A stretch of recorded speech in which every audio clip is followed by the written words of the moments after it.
Ok les gars, donc on se retrouve aujourd'hui avec ce qui fait la clim là-haut, reste calme. On se retrouve aujourd'hui pour aller chercher des nouvelles pièces pour la E30.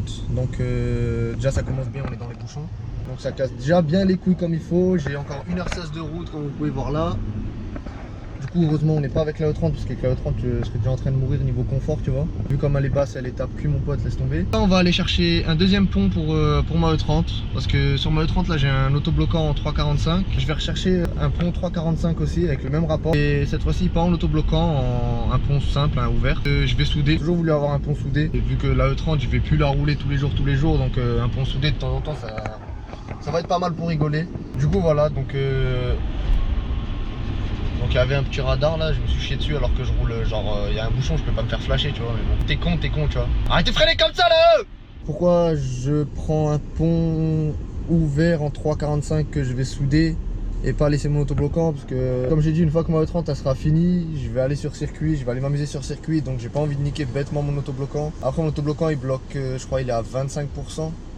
Donc il bloque pas non plus tout le temps quoi. Lui il roule avec le capot ouvert, nique sa mère. Et je vais le sortir parce que de toute façon pour le circuit je pense que le souder c'est mieux que mon autobloquant. Et j'ai pas envie de niquer bêtement mon autobloquant, surtout que c'est des pièces qui commencent à côté. Changer tous les joints dessus, je vais vraiment le refaire tout bien, qu'il soit tout clean.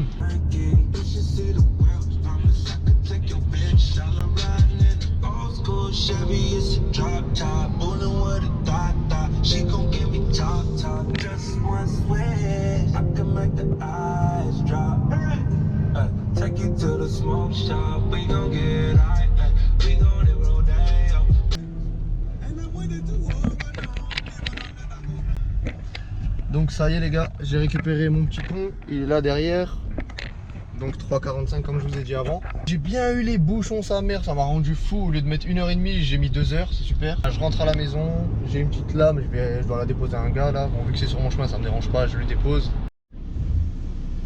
Après ces bouchons interminables de nouveau, ça y est on arrive à la maison. Mettre ça dans le garage de la E30. Donc voilà le pont pour la E30.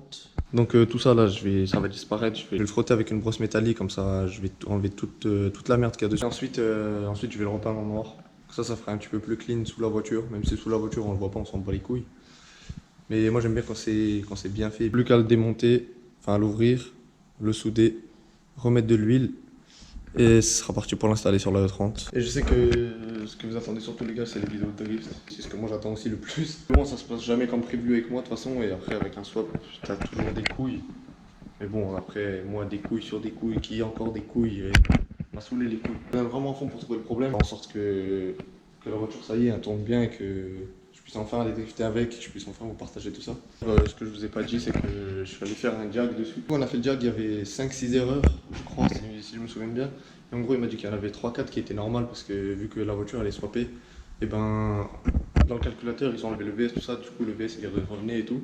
Enfin bref, du coup dans les erreurs qu'il y avait avant qu'on efface tout, le capteur PMH, le capteur d'Arbracam, je crois, ou Villebrequin, je sais plus, je crois que c'est Arbracam, c'est capteur AAC. Après on a tout supprimé, on a refait un jag.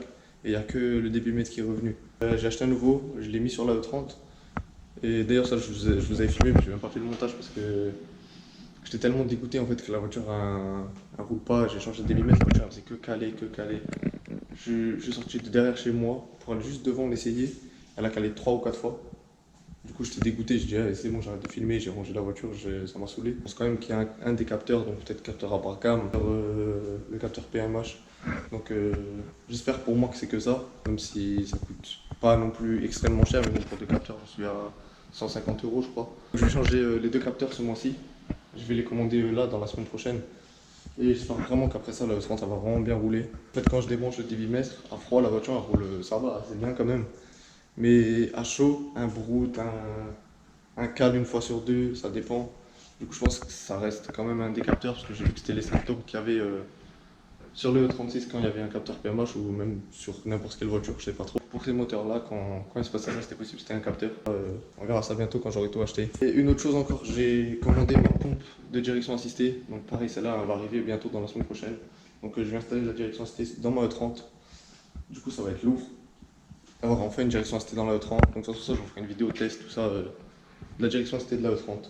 Et donc voilà, je pense aussi que voilà, même si on a fait de l'esthétique sur la E30, vu qu'elle est très hard, Je pense que bon, vous voir que aller chercher des pièces, faire de l'esthétique, faire que ça, je pense que ça vous gave. Et donc, normalement, c'est dimanche, je vous aurai une vidéo qui, ça y est, on va aller un petit peu s'amuser. Donc, c'est pas une vidéo de ouf non plus, mais je pense que ça va vous plaire. C'est une vidéo vraiment où on s'en bat les couilles, on rigole, on roule. Voilà, c'est.